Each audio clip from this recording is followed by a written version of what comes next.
교회 여러분 안녕하십니까? 오늘 신명기 역사서 22번째 시간을 함께 하도록 하겠습니다.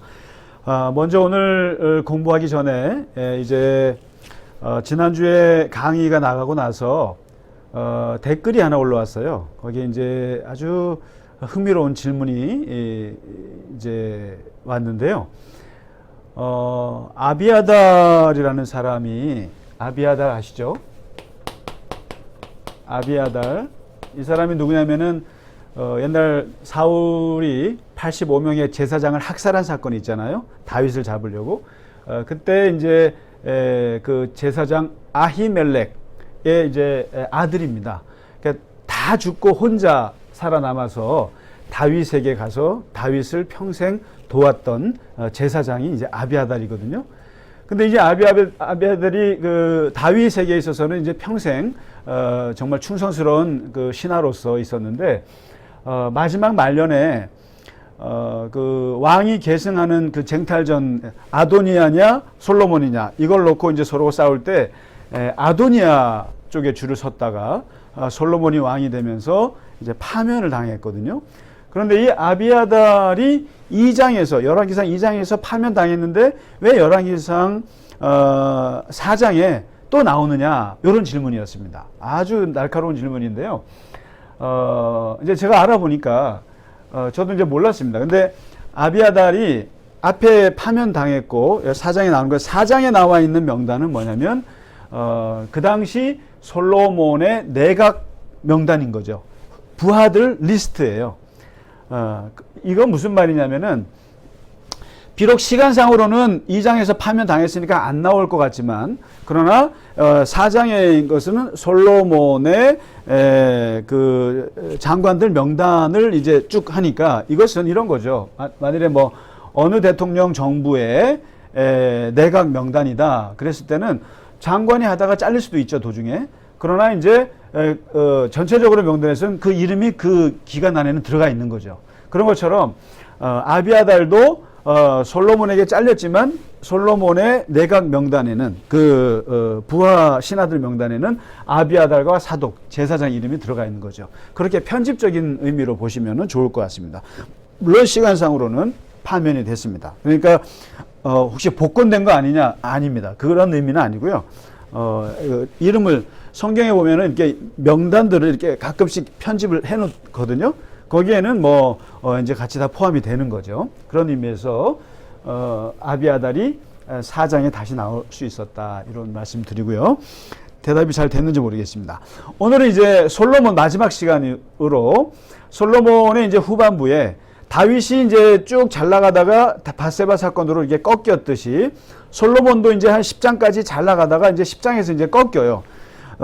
이제 솔로몬의 그 시대를 한번 정리를 다시 한번 한다면, 솔로몬 때는 일단은 인구가 증가했다. 인구가 엄청 증가했고, 두 번째 경제적인 번영이 극치를 달했다. 뭐 궁궐에서 하루에 소 최소한 10마리는 죽어나가니까요. 먹는 음식 중에. 그 다음에 조공을 늘 하는 나라였거든요, 이스라엘은. 근데 조공을 받는 나라가 된 거죠. 마치 우리나라가 옛날에 구호를 받는 나라였는데 이제 구호를 하는 나라가 됐고, 선교를 받는 나라였는데 이제는 세계 제2의 선교 국가가 됐죠. 그러니까 이제 완전히 그 강대국이 된 거죠. 그리고 이제 국제적으로 굉장히 평화로운 시기였고요. 굉장히 평화로운 시기였고, 그리고 이제 솔로몬 때 했던 중요한 것이 바로 이 성전이라고 하는, 소위 말해서 솔로몬 성전이 이때 이제 지어지게 되고, 그 다음에 잔인의 솔로몬 궁이 건축이 됐다라는 거죠. 그 다음에 이제 무엇보다도 특징적인 것은 뭐냐면 바로 솔로몬의 지혜입니다. 지혜.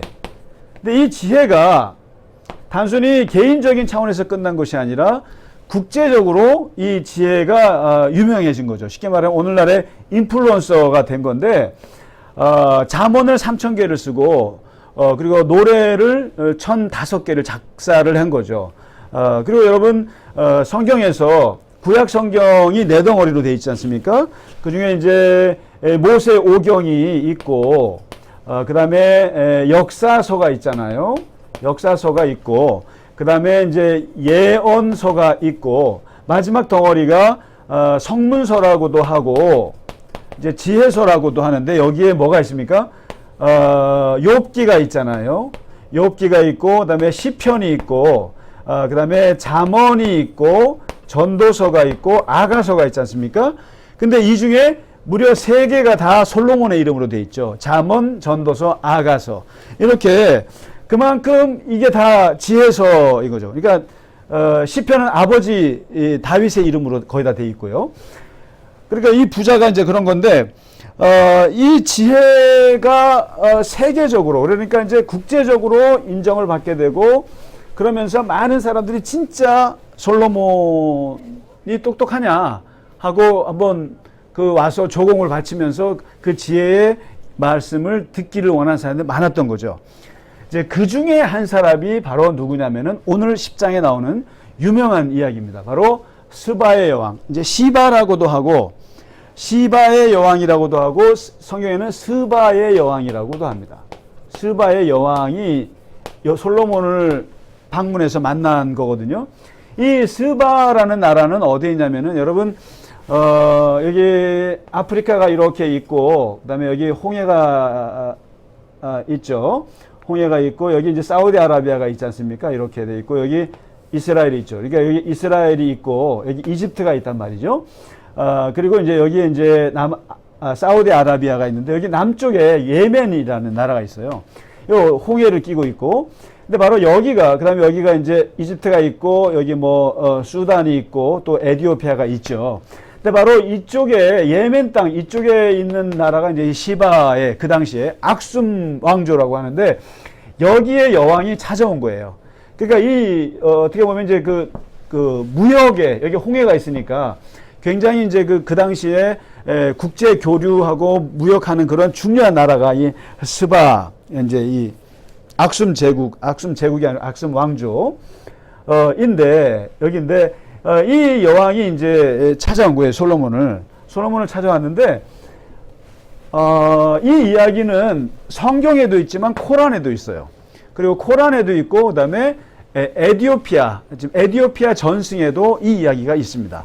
그래서 여러분 옛날에 한번 이스라엘이 에티오피아에 가서 우리 유대인이라고 해서 DNA 조사를 해서 그 사람들을 이제 이스라엘로 다 동포들 데리고 온 게 있었죠.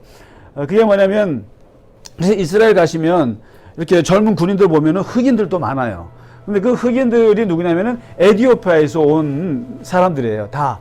이게 어떻게 된 거냐면 바로 이 시바의 여왕이 가서 솔로몬과 거기서 만나서 지혜의 이야기를 듣고 그리고 거기서 이제 몇 달을 보냈겠죠. 그러면서 이제 하룻밤을 자요. 같이 이제 그 이야기가 여러 가지가 있어요. 그러니까 솔로몬이 꼬셨다, 어쨌다 그래갖고 이제 하룻밤을 이제 자서 아이를 낳는데 그 아이가 메넬리크라고 하는 이제 아이를 낳습니다. 메넬리크 아이를 낳고 이 아이 이제 고향 에티오피아로 돌아오니까 이제 애를 낳았을 거 아니에요. 그래서 너가 이제 그러면서 그 솔로몬이 반지를 줬다는 거예요. 크면은 나한테 오라. 그래갖고 메넬리크가 나중에 22살 때 아버지 솔로몬을 만나러 갔더니 솔로몬이 메넬리크한테 이제 왕위를 계승한다니까 자기 싫다고 돌아가서 어머니한테 돌아가죠. 돌아가서 에티오피아에 가서 어머니를 이어서 왕이 되는데 그 왕조가 바로 그 악숨 왕조의 저거죠. 건국자가 되죠. 메넬리크 1세가 됩니다. 그래서 이 에티오피아 사람들은 거기가 기독교 국가죠. 기독교 국가고. 그래서 이제 메넬리크 1세가 세운 그 악숨 왕조인데 이것을 또 솔로몬 제국이라고도 합니다. 솔로몬 왕조라고도 해요. 그래서 이 에티오피아 쪽은 바로 이 솔로몬으로부터 이어진 그런 이제 나라라고도 이제 하는 거죠. 그러니까 에티오피아가 그런 이제 이야기, 숨은 이야기가 이 시바의 여왕이 이제 방문하면서 일어난 이야기인데, 뭐 오늘 성경에서는 이제 시바의 여왕이 와서 솔로몬과 같이 지혜를 나눴다 이 정도만 이제 나오는데, 그리고 이제 뭐 선물도 많이 주고 그렇게 나오는데, 이 이야기가 참 워낙 유명해서 우리가 이게 시바의 여왕 하면은 이렇게 많이 들어보셨을 거예요. 뭐 율브린너가 솔로몬 역할을 하는 그런 영화도 있었고, 또 뭐 핸델의 오라토리오에 보면은 그 시바의 여왕이 예루살렘에 도착한 그런 그 오라토리오 기악곡도 있고요. 그리고 프랑스에서는 그 유명한 시바의 여왕이라고 하는 그 미셸 로랑이라는 가수가 부른 노래가 히트를 했죠. 1967년도에. 그래서 한번 들어보세요. 저도 이번에 들어봤는데 너무 이게 그거였어? 이런 거예요. 너무나 유명한 곡이에요. 그래서 이거를 이제 여러 작곡가들이 이제 또 편곡을 또 해가지고 나온, 그게 더 유명하죠. 그러니까 시바의 여왕을 편곡해서 경음악으로 또 오케스트라로 하는데, 내가 옛날에 많이 들었던 거네. 그리고 한번 들어보세요. 그리고 또 뭐 모란봉 악단, 북한의 모란봉 악단조차도 이 곡을 연주하는데 너무너무 잘해요. 제가 카톡으로 여러분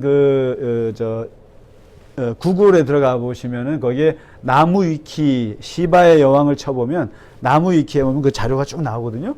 거기에 이제 이 시바의 여왕과 솔로몬이 만난 이야기를 소재로 한 뭐 핸델의 연주라든가 또 이런 이제 샹송 이것들이 다 나옵니다. 뭐 굉장히 굉장히 좋은 음악이에요. 한번 감상해 보시면 좋을 것 같고요. 아무튼 이걸로 인해서 이제 솔로몬이 얼마나 지혜가 국제적으로 알려져 있는가를 시바의 여왕이 찾아옴으로써 이제 이게 더 이제 증명을 한 거예요. 그런데 문제는 이게 솔로몬의 재산과 솔로몬의 부와 지혜가 이제 그게 달한 거예요. 여기 이제 10장인데요. 그 다음에 이제 몰락을 하기 시작하는데, 어떤 이유로 몰락하냐면, 첫째, 아까 말씀드렸잖아요. 국제관계가 이제 평화로웠다고. 근데 이 평화로운 이유가 결혼 때문이었습니다. 그래서 국제결혼이 있습니다. 국제결혼을 해서 이제 싸우지 않고 평화를 유지하는 방법이었어요. 얼마나 많이 했냐면은 일종의 후궁이라고 되어 있는데, 그러니까 정실왕비라고 말할 수 있는데 그게 700명. 성경에서는 첩이 300명이라고 그랬죠. 300명. 그러니까 이제 정식 왕비가 700명이고 후궁이라 할까요? 그게 이제 300명 이렇게 말할 수 있죠. 이제 성경에서는 후궁 700명, 첩 300명 이렇게 나오는데, 아무튼 정식 비공식 합쳐서 1000명의 부인을 결혼을 하게 되죠. 그런데 이것은 이제 평화를 위한 것이라고는 하나, 문제는 이 에돔이나 암몬이나 이집트나 수많은 이방 나라에서 온 여인들이 그냥 오느냐? 자기 나라의 종교를 가지고 들어오죠. 그러면서 온갖 들어와서 그러면 그냥 그거 다 버리고 여호와 하나님만 믿느냐? 아니죠. 예루살렘에 와서 자기네 신들을 섬기니까, 여러분 상상해 보세요. 1000명의 여자들이 최소한 몇백 개의 종교를 가지고 와서 예루살렘에 와서 뭐 한다고 생각했어요. 얘는 촛불 들고 빌고 있고, 얘는 부처님한테 목탁 두드리고, 저 여자는 모스크 가서 저러고, 막 이렇게 상상을 해보세요. 궁에서. 이거는 말이 안 되는 거죠. 그래서 가장 하나님 앞에 눈밖에 난 게 바로 뭐냐면, 바로 이 우상숭배였습니다. 그러니까 평화를 위한 거라고는 하지만 해도 너무하는 거죠. 이게 너무하는 거죠. 그래서 이제 선지자 아히야인가요? 선지자가 이제 이 경고를 합니다. 하나님께서 3번을 경고를 해요. 2번을 경고했는데 안 들어요. 너 이러면 죽는다. 그래서 3번째 나타나셔가지고 11장에 보면은 경고를 하는데, 안 되겠구나. 네 나라를 내가 뺏어서 네 신하에게 주리라. 그리고 다만 네 아버지를 생각해서, 네 아버지가 나한테 잘한 걸 생각해서 네 대에는 나라를 뺏지 않겠다. 그리고 다 뺏진 않고 한 지파만 너한테만 주겠다. 뭡니까? 10지파는 나가고 베냐민 지파만 유다 지파에 붙어서 해주겠다. 그래서 나라가 쪼개질 거라고 하는 예언을 합니다. 이런 식으로 빼앗을 것이다. 자, 그 다음에 이 국제 결혼으로 인한 우상 숭배가 이제 큰 문제가 됐고요. 그 다음에 두 번째, 이거는 이제 하나님과의 관계에서 이거는 심각하게 눈밖에 난 거고, 실질적으로 민심을 잃게 되는 결정적인 일이 터져요. 그러니까 하나님을 이제 먼저 떠나고요. 민심을 잃게 되는데 뭐냐면, 나라를 다스릴 때 솔로몬이 이제 소위 말해서 나라의 부를, 그러니까 이제 조세죠. 돈을 끌어들이는 방법이 뭐가 있겠어요? 영토 확장이 있죠. 그러니까 전쟁을 쳐서 식민지를 삼아서 조공을 받는 건데 이미 영토는 늘어날 만큼 늘어났어요. 다윗이 다 해놨어요.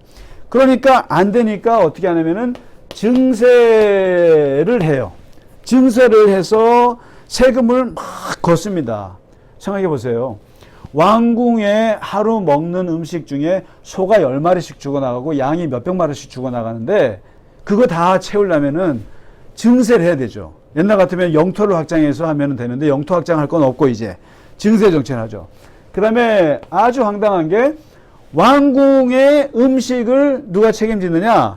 12지파가 한 달씩, 한 지파가 한 달씩 그 왕궁의 음식을 책임지게 순번제를 잡은 거예요. 12순번제.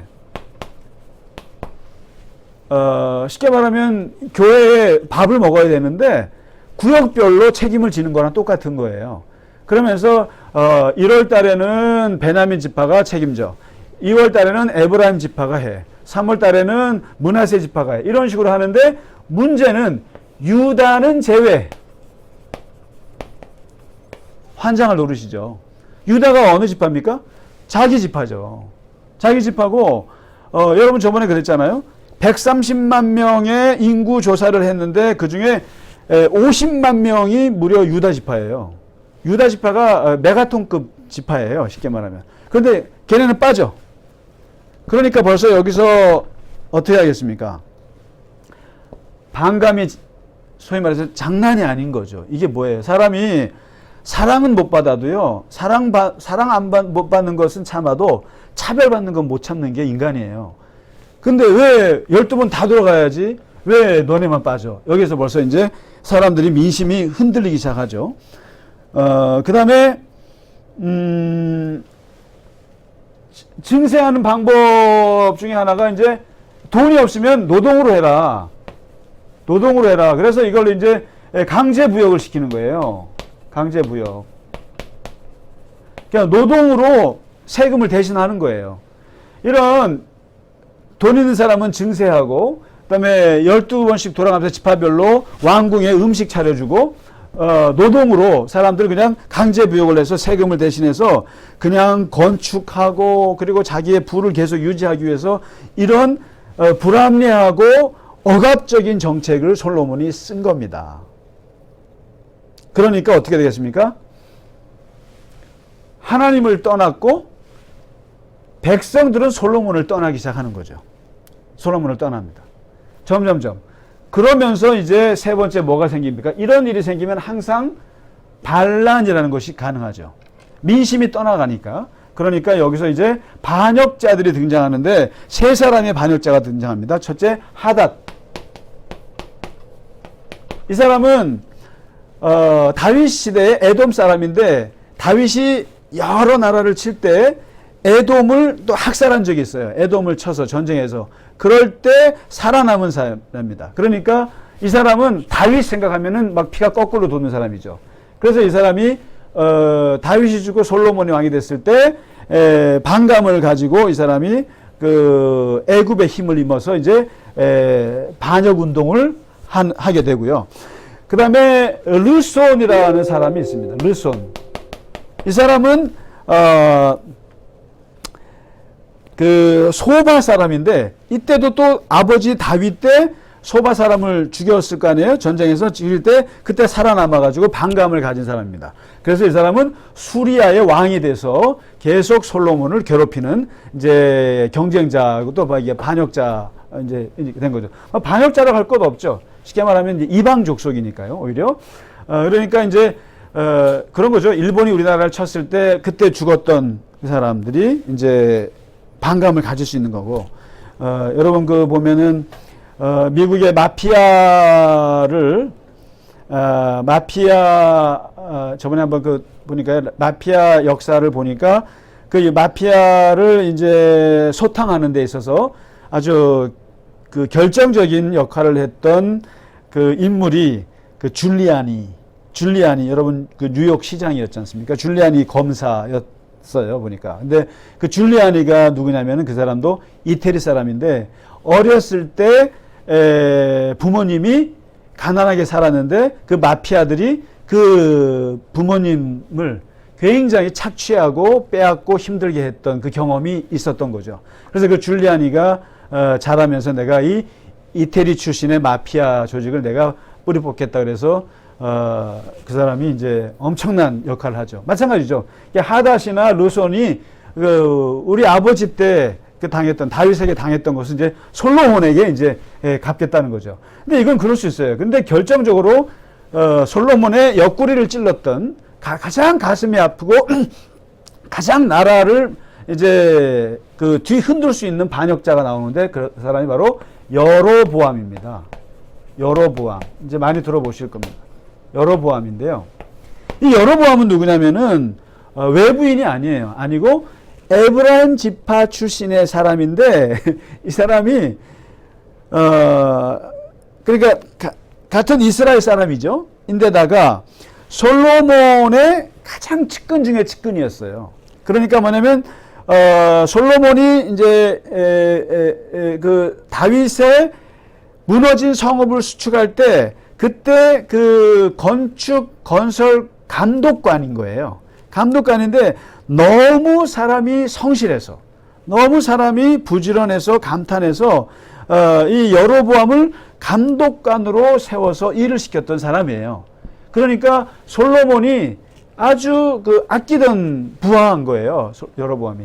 그러나 이 여로보암이 지금 증세와 이런 차별 정책과 강제 노역과 이런 지파 간의 막 이런 상황에서 선지자 그 아히야가 예언을 합니다. 바로 이 여로보암을 만나서 옷을 쫙 해서 10조각으로 찢어버려요. 찢어가지고 10조각을 여로보암에게 줍니다. 그리고 이제 2조각을 버리고요. 그러면서 네가 이 나라의 10지파를 데리고 이제 독립해서 나가라는 그 예언을 여로보암에게 하게 됩니다. 그런데 이제 이것을 솔로몬이 눈치채고 여로보암을 죽이려고 하게 되니까 여로보암이 이집트로 망명합니다. 그리고 여로보암은 솔로몬이 죽을 때까지 이집트에서 기다리죠. 그러면서 오늘 11장에 결국에는 솔로몬이 죽음을 맞이하게 된다. 이렇게 해서 솔로몬 시대가 이제 끝나게 됩니다. 그러면 솔로몬이 이제 죽으면서 남겨진 문제는 이 남북이 분열되는 것을 보지는 못했지만 그 전조를 만들어 놓고 죽었다라는 거죠. 자, 그래서 오늘 솔로몬이 어떻게 망하게 됐는가, 어떻게 하나님을 떠나게 됐고, 그리고 백성이 솔로몬을 떠나게 되면서 결국에는 나라가 두 쪽으로 갈라지면서 이제 통일왕국 시대 120년이 막이 내리게 됩니다. 사울 40년, 다윗 40년, 솔로몬 40년, 120년의 이스라엘 통일왕국이라고 그나마 불렸던 그 역사가 끝나고 이제 한 300년 정도 진행되는 남북 분열의 역사, 이제 분열의 역사를 다음 주부터 공부해 보도록 하겠습니다. 오늘은 이제 다윗과 솔로몬의 80년의 그들의 역사를 같이 공부해 보았습니다. 네, 오늘 공부하시느라고 정말 감사합니다. 네, 다음 주에 또 찾아뵙도록 하겠습니다. 감사합니다.